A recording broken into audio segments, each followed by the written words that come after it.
McKinsey & Co. has apologized to South Africa again over how business was handled with state-owned Eskom Holdings, saying it overcharged the utility.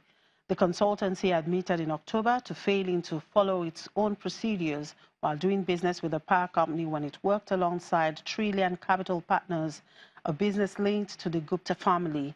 McKinsey reached a settlement last week to repay almost 1 billion rand in fees to Eskom. McKinsey became embroiled in claims that the Gupta family used their friendship with former President Jacob Zuma to win lucrative contracts from state companies, particularly through Eskom, which provides more than 90% of the country's electricity. South Africa's National Prosecuting Authority's Asset Forfeiture Unit in May filed a lawsuit aimed at recouping 1 billion rand in consultancy fees it said were unlawfully paid to McKinsey by the state power utility after talks with the U.S. firm about voluntarily repaying the money stalled. And the Nigerian Central Bank is collaborating with relevant bodies in the financial technology space to ward against electronic fraud in the e-payment system.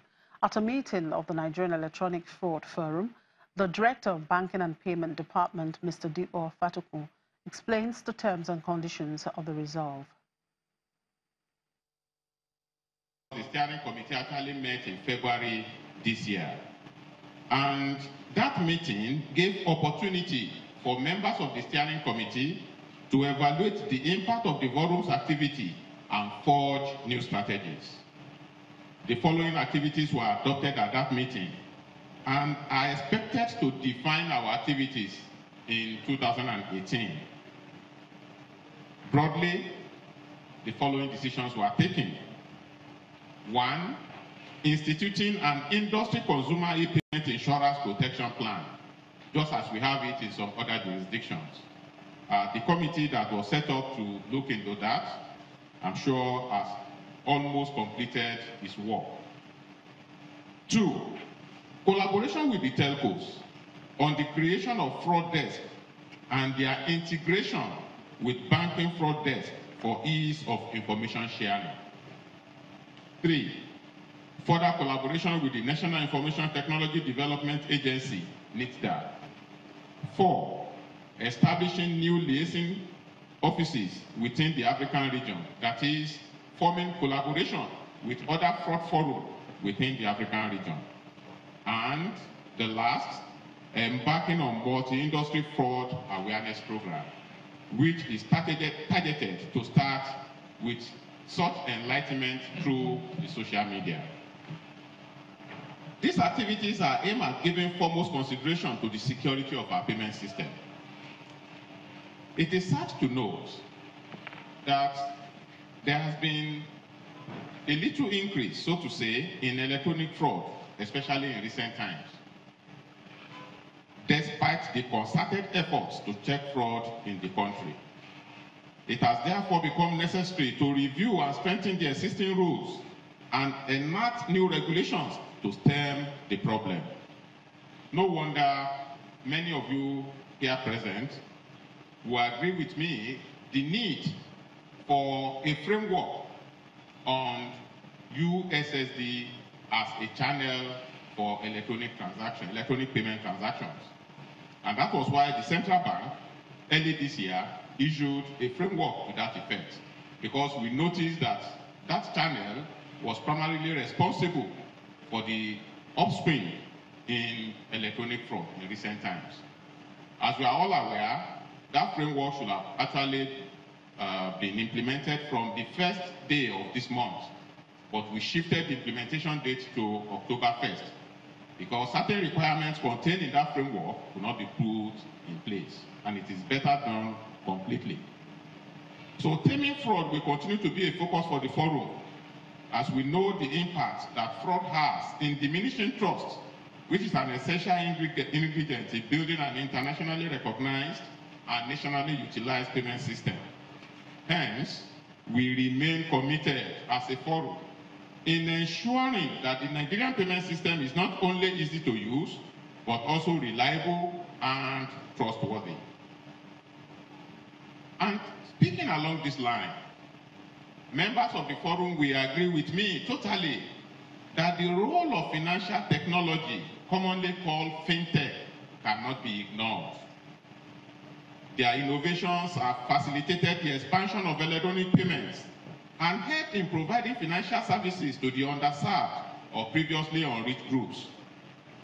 It has the need for guidance and effective supervision of these companies. Yes, there is the need for them to be guided and to be effectively supervised. That need has become more imperative now more than ever before. While various elements have helped incubate the growth of financial innovation, a critical factor to its continued growth, development, and acceptance is regulation and the ability of financial regulation and regulators to evolve, adapt to new, rapidly developing financial innovations that often challenge regulatory reforms, concepts, and approaches. So, the forum, as we have always done, is collaborating with all stakeholders to ensure that the successes associated with the roles of the fintechs are tapped completely, while the risk associated with it is mitigated. At our retreat in November 2017, that retreat, which was entitled Operationalizing a Four-Sided Approach to Preventing Fraud, we dissected contemporary issues affecting the payment system from four perspectives, namely banking, ecosystem, law enforcement, and telecommunication, with the acronym BELT. The choice of these four perspectives was vital, considering the rapid technology evolution in the industry, making them becoming increasingly intertwined. Hence the need to stay engaged, to keep up with the accelerating pace of financial innovation and change, or risk getting leapfrogged by countries that understand and act on grabbing opportunities presented by the proliferation of financial innovations.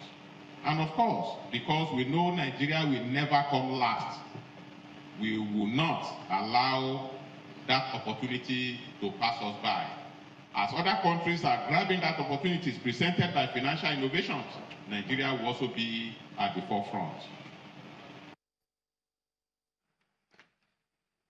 And finally, Kenya's ARM Cement has denied a report in the Business Daily newspaper that says it had concealed debts. The newspaper quoted a report by ARM's auditor Deloitte saying debts had been accumulated by the company's subsidiaries.